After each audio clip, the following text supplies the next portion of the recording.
Learn most advanced recruiting techniques. Land the most desirable talent.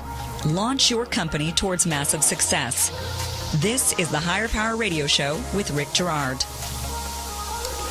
A proactive recruiting plan trumps a reactive one every time. Like that SEO play on words on Trump there. My name is Rick Girard, and I thank you for tuning in to the Higher Power Radio Show. The purpose of our show is to give entrepreneurs solutions to their most difficult hiring challenge.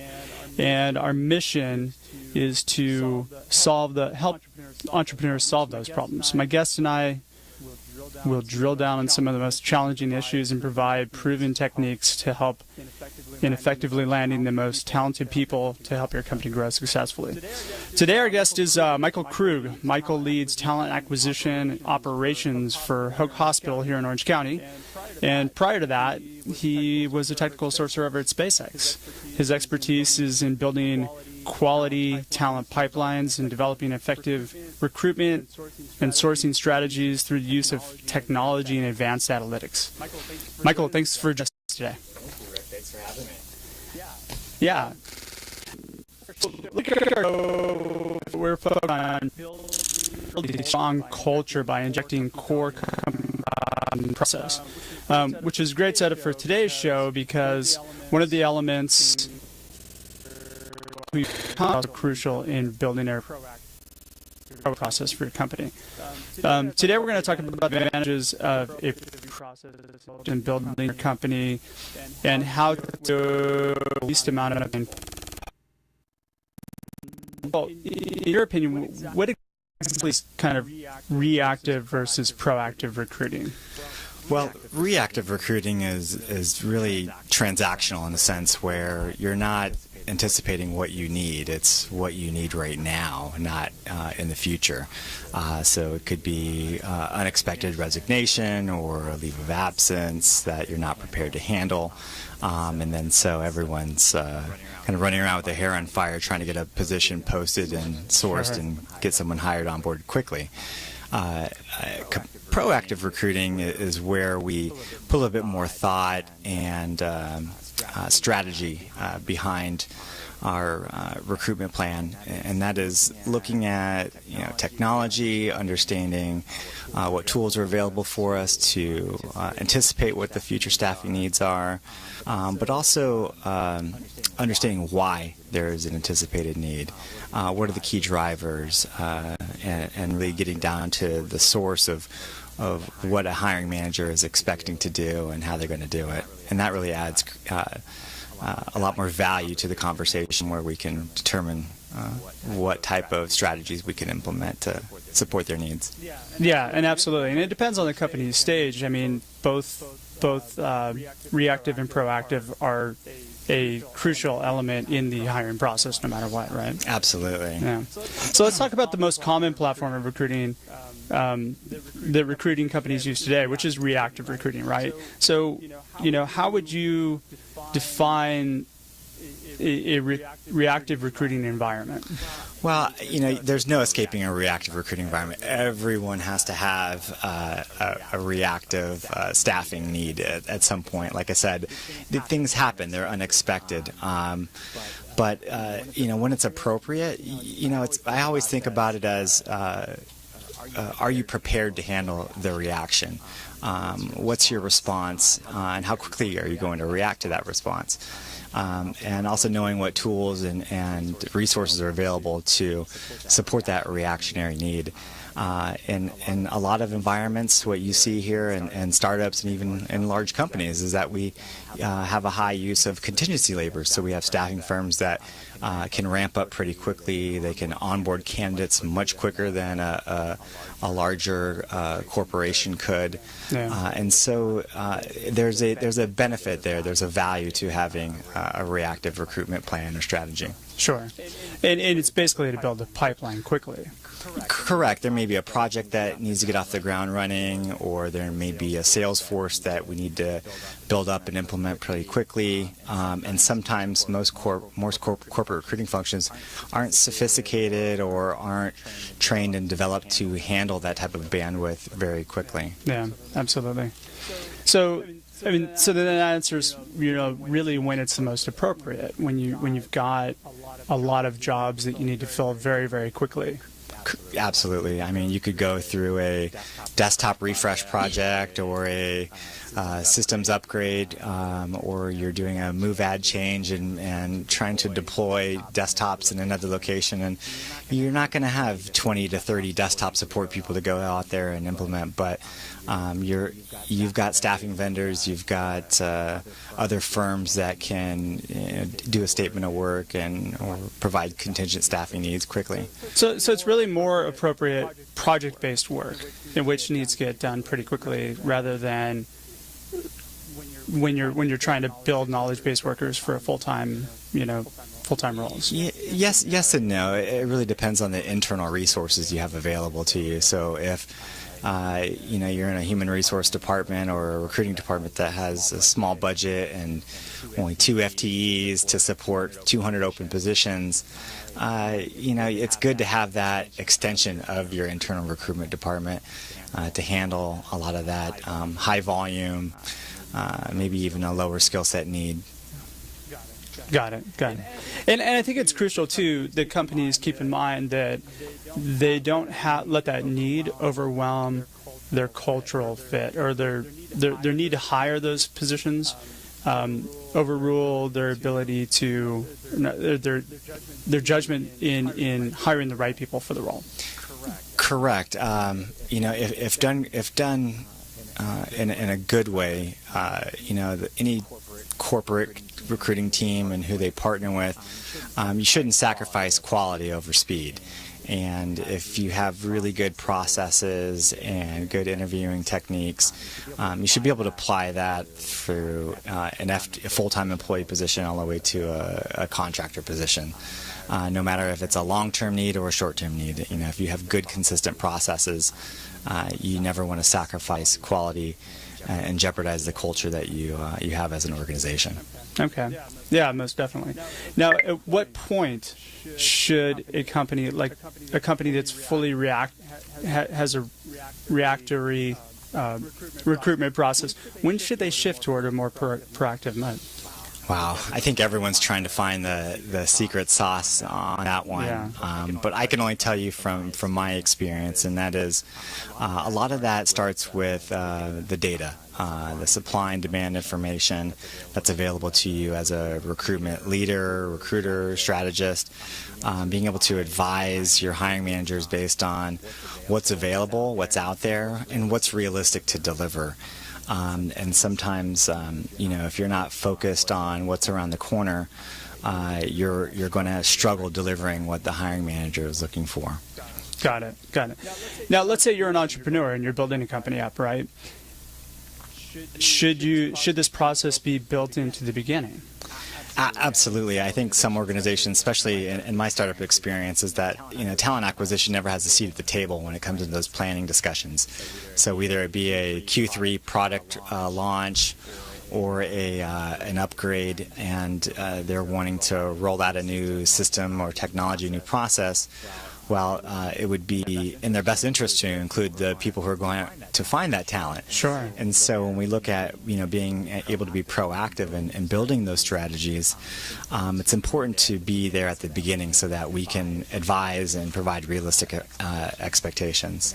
I can tell you from being in a healthcare environment, there's very limited resources that are highly specialized in some of our nursing areas, and we have to understand how long it takes to fulfill those needs, who's out there, what's available, who our competitive landscape is, so that we can kind of bake that into our recruiting strategy.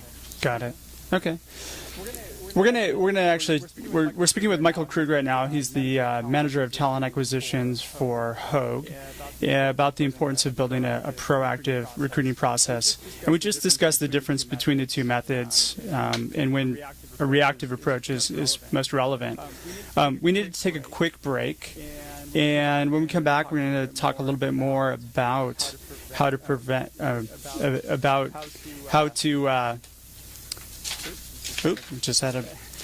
how to build out that proactive recruiting strategy.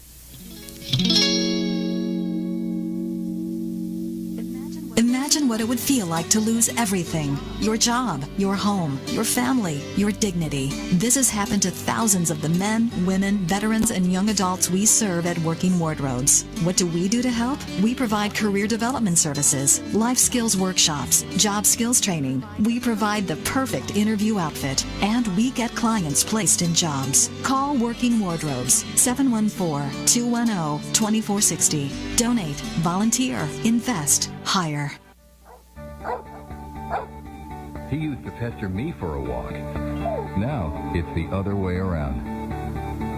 Hoag physicians perform more orthopedic procedures than any other hospital in Orange County. Our orthopedic program, in fact, ranks among the top 5 in the entire country. So whatever it is you live for, you can get back to it sooner. Because as it turns out, the best part of life is simply living it. Hoag for life. Visit us at www.hoag.org.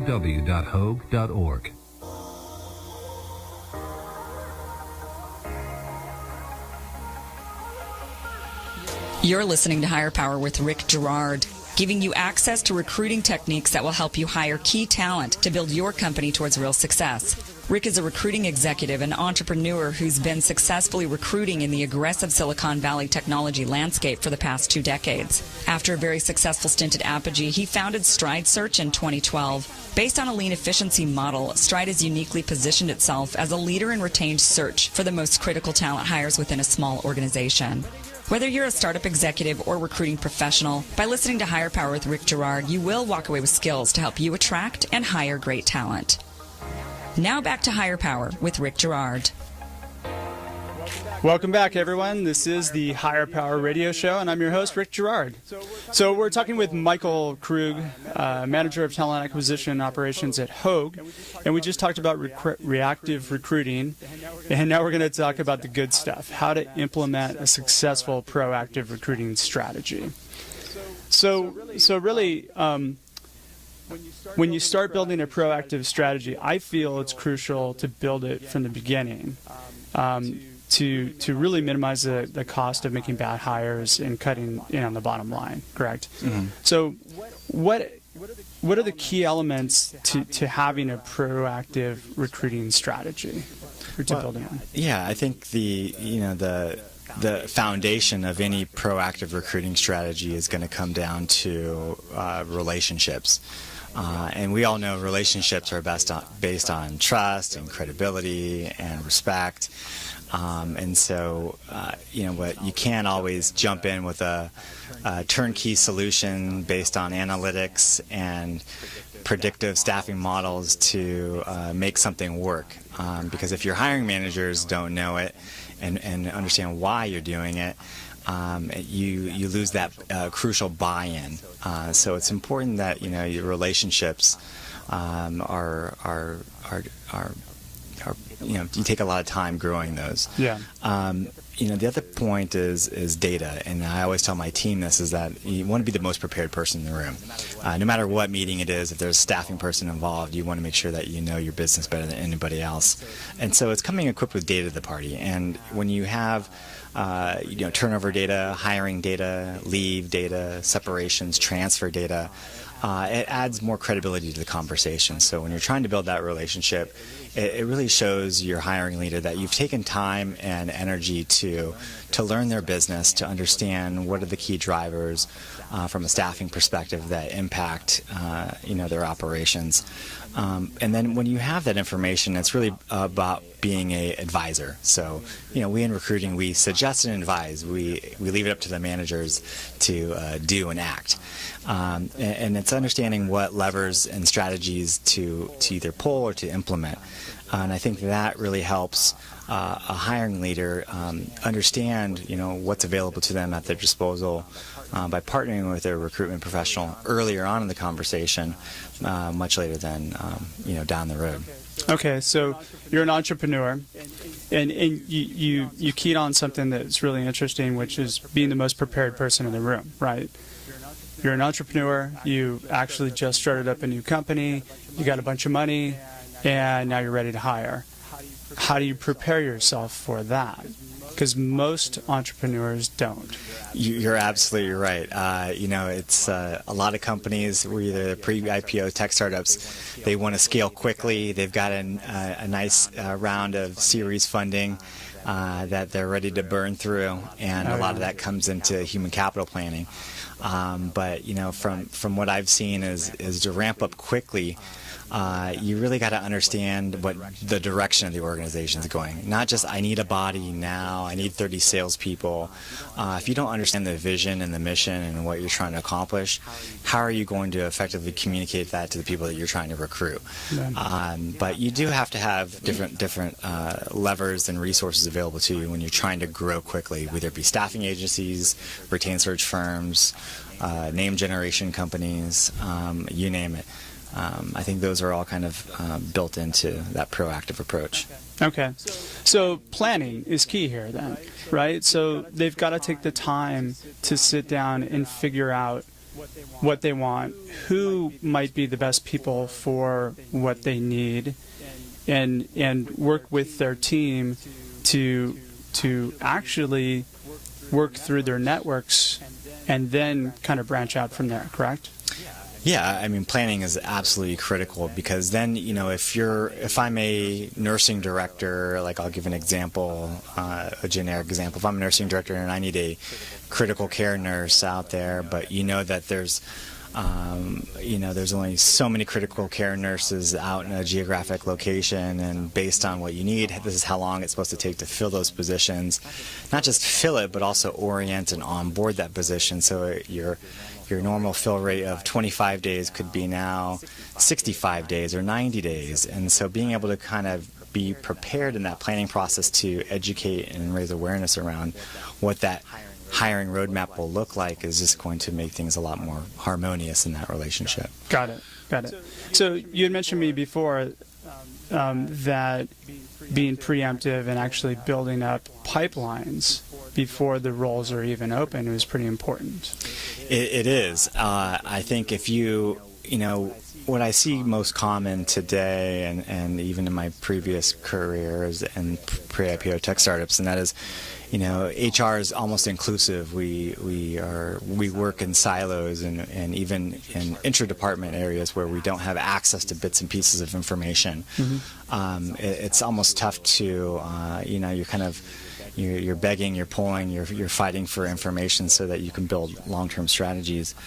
But it's, when you're shifting to a proactive model, you've got to have that data. You've got to understand, what's available to you. But also looking at the data, we look at turnover, transfer, separations, leaves. That was going to be my next question. Yeah. What's your sources of data? So yeah, it's really finding out why is that business there in the first place? How do they operate? How do they generate revenue? And so when you have all those components together, you can start to predict exactly how many hires they need to have over a certain amount of time in order to break even with their staffing levels, but also produce the type of outcomes that they're trying to accomplish. And I think having all that information is going to help a recruitment professional be successful. Okay, got it.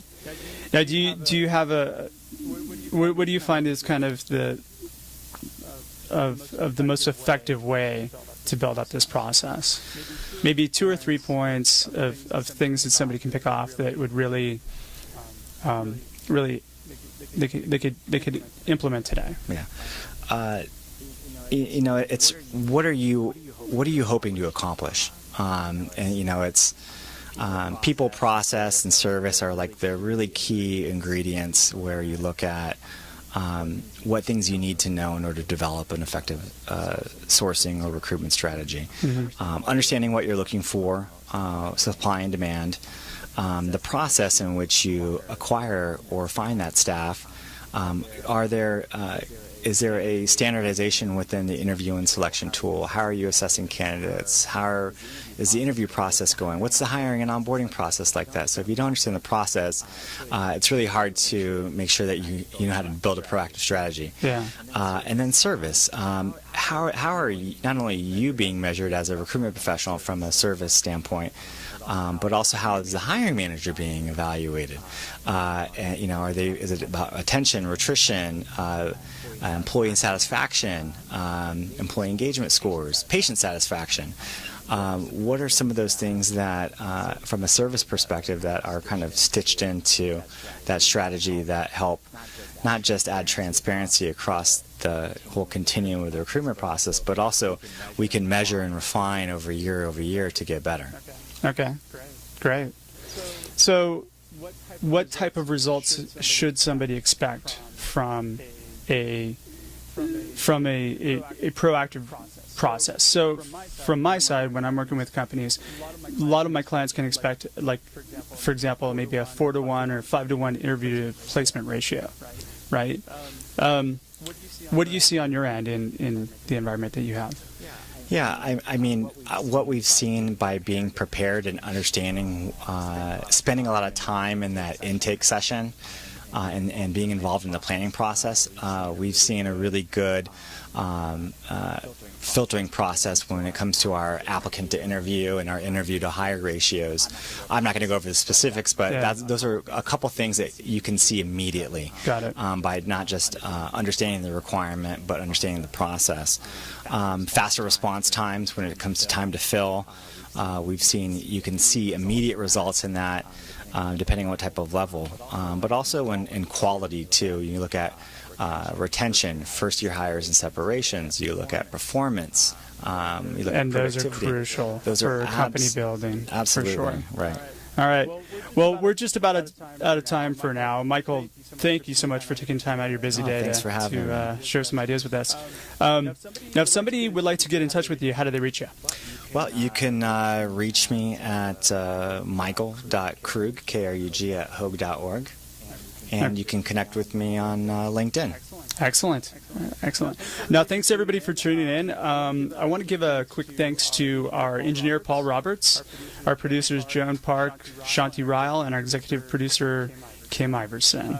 Do tune in next week, as our guest will be the world-famous Peter Lefkowitz. He's a legendary recruiting trainer and creator of the Morgan Methodology Recruiting. I'm your host, Rick Gerard, and this has been the Higher Power Radio Show. Thank you for listening Aloha. to Higher Power with Rick Gerard on OC Talk Radio.